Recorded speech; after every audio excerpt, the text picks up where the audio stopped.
rowdy behavior is strongly discouraged. Parents, Ting. Ting, ting, ting.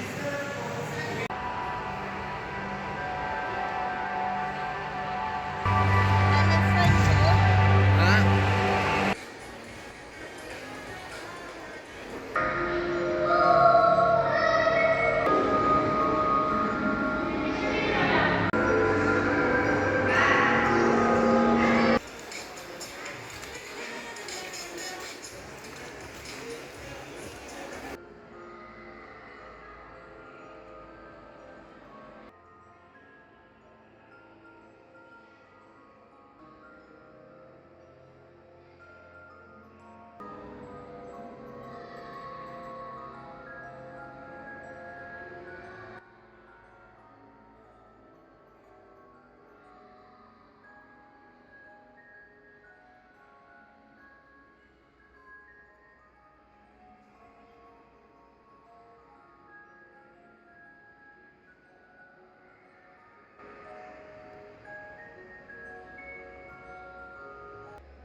May.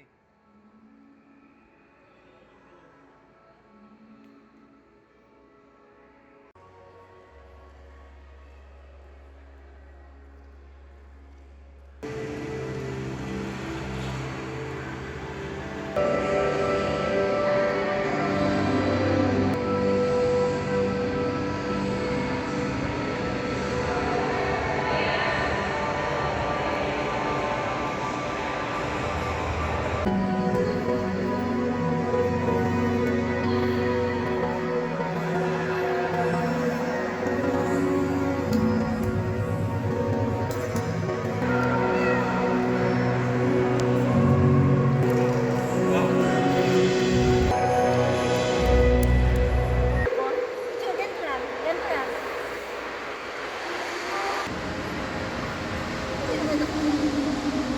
Okay na.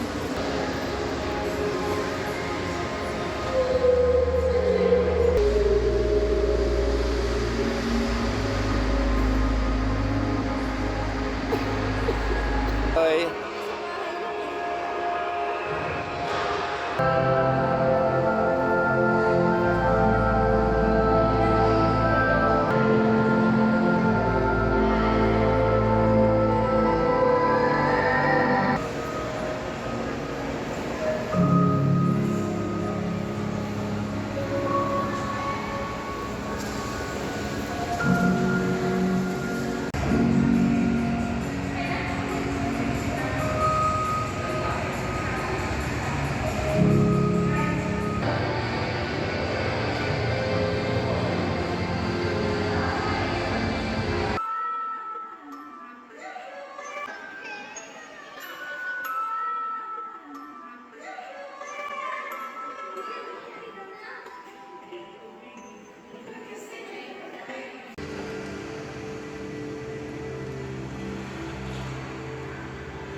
Ang Aka Hotel dito sa Sabang, Baler, Aurora ay isa sa may magandang accommodation para doon sa mga namamasyal.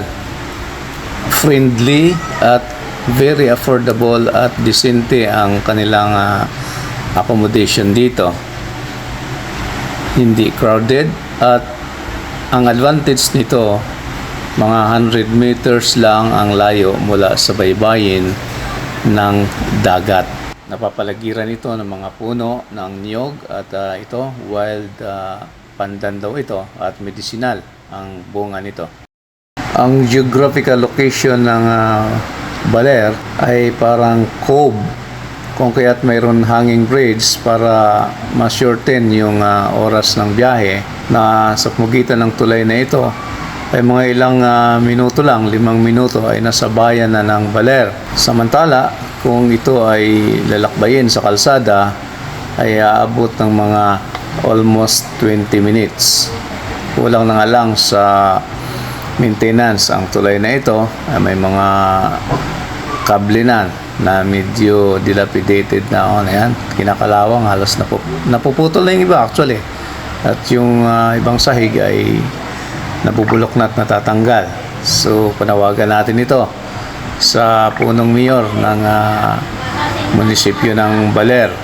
Titingnan ito kung anong nakakasako para magkaroon ng magandang maintenance. Ito ang tatambad mula doon sa pagdungaw natin sa Aka Hotel na ating kinaroroonan sa loob ng 3 araw. Maganda tingnan ang dating ng alon sa dalampasigan. At kung ikaw ay nandoon sa taas, ay masarap magmuni-muni at maging kung ikaw naman ay nasa tabing dalampasigan.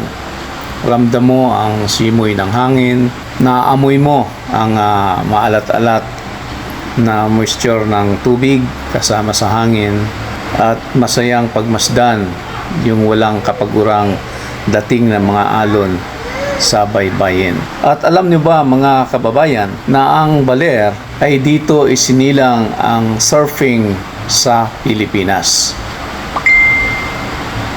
Ang pagkaalam ng marami ay sa Siargao. Subalit bilang pagtutuwid, ang Siargao ay tinatawag na surfing capital sapagkat talagang dinadayo ito ng mga dayuhan ng mga panatiko sa water surfing. Subalit, ang surfing dito sa Pilipinas ay nagmula dito sa bayan ng Baler. Noong araw, ang Baler ay nasasakop sa isang probinsya na kung tawagin ay Quezon. Subalit sa paglipas ng panahon, ang lalawigan ng Quezon ay nahati sa 2, at ito na po yung tinatawag na Aurora na binubuo ng 8 bayan. At ang Baler ang siyang naging sentro o kapital ng lalawigan ng Quezon, at ito rin ang sentro ng turismo at kalakalan dito sa probinsya ng Aurora.